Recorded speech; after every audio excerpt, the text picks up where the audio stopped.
আসসালামু আলাইকুম বন্ধুরা, সবাই কেমন আছেন? আশা করি সবাই ভালো আছেন, সুস্থ আছেন, সুন্দর আছেন। আমি আপনাদের দোয়া এবং ভালোবাসায় সুস্থ আছি, সুন্দর আছি।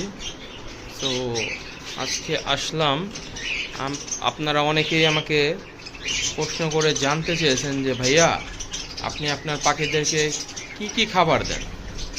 দেখেন, সিড মিক্স তো আমার রেগুলার থাকেই, এটার বাধ্যতামূলক, এটা থাকবেই। এর পাশাপাশি আমাদের বাসায় যা থাকে এক এক দিন এক এক রকম যে কোনো খাবার আমার সাথে থাকেই থাকে, যাহা পারি তাই এনে দিই, কোনো বাধ্যবাধকতা নেই। এবং আজকে কি দিয়েছে দেখেন, আর কি মজা করে খাচ্ছে। বলতে পারবেন এগুলো কি কি খাচ্ছে ওরা? এরকম নানা রকম খাবার আমি আমার বাসায় যা হয় মোটামুটি সব ধরনের খাবারই আমি দিই। ওরা সবই খায়, অভ্যস্ত, ওদের কোনো বাদ বিচার নাই। আমি যাই দেবো তাই খাবে এবং খুব মজা করে খাবে। এমন না যে আমি জোর করে খাওয়াচ্ছি, অন্য কোনো খাবার দেই নেই তাই এটা খাচ্ছে, তা না। ওই যে দেখেন আমার সিড মিক্স দেওয়া, পর্যাপ্ত পরিমাণ সিড মিক্স দেওয়া, তারপরেও সব ভূমি খায় এটার উপরেই আসতেছে, কারণ ওরা এইভাবেই অভ্যস্ত। আমি যা দেবো তাতেই ওরা চলে আসে।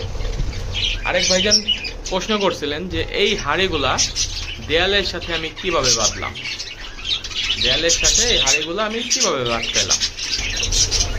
লক্ষ্য করলে দেখবেন যে আমার প্রত্যেকটা হাঁড়িগুলার মাঝখানে একটা করে কাঠ লাগানো আছে।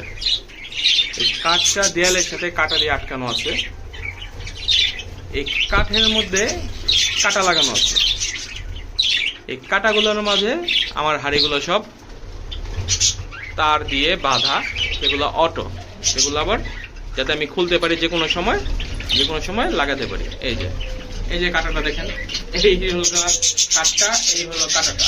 এই কাঁটাটার মাঝে হাঁড়িটাকে এনে এভাবে বসিয়ে দিয়ে বাস, যাতে আমি যে কোনো সময় হাঁড়িগুলো নামাতে পারি, পরিষ্কার করতে পারি, আবার সেই জায়গা মতো হাঁড়িগুলো রেখে দিতে পারি। সেই পার্মানেন্টভাবে কোনো বাধা নেই, কিন্তু আবার এতটাই শক্ত যাতে ছুটে পড়ে না যায়, সেই ব্যবস্থা আমি করে রাখছি। আমার চতুর্দিকে যত হাঁড়ি আছে, হাঁড়িগুলোর মাঝখান দিয়ে একটা হাঁড়ি ডানে একটা হাঁড়ি বামে এইভাবে আমি সেট করছি। তো প্রত্যেকটার মাঝখানে একটা করে কাঠ লাগানো আছে। এই পাশে আমার যত হাঁড়ি আছে প্রত্যেকটা আমার এইভাবেই লাগানো, প্রত্যেকটা হাঁড়িগুলোই আমার এভাবেই লাগানো আছে, যাতে যে কোনো সময় আমি যে কোনো হাঁড়িটা টান দিয়ে খুলতে পারি এবং প্রয়োজনে পরিষ্কার করে সেটা আবার আগের জায়গায় লাগাতে পারি খুবই সহজে, যাতে কোনো সমস্যা না হয়। এটার জন্যই আজকে মূলত আশা করি ভাইয়ার যে প্রশ্নটা করেছেন তার যথাযথ উত্তরটা পেয়েছেন এবং আপনি খুব ভালোভাবে বুঝতে পেরেছেন। তো আপনাদের কোনো প্রশ্ন থাকলে আপনারা এভাবে করতে পারেন, আশা করি উত্তর দেওয়ার চেষ্টা করব ইনশাল্লাহ।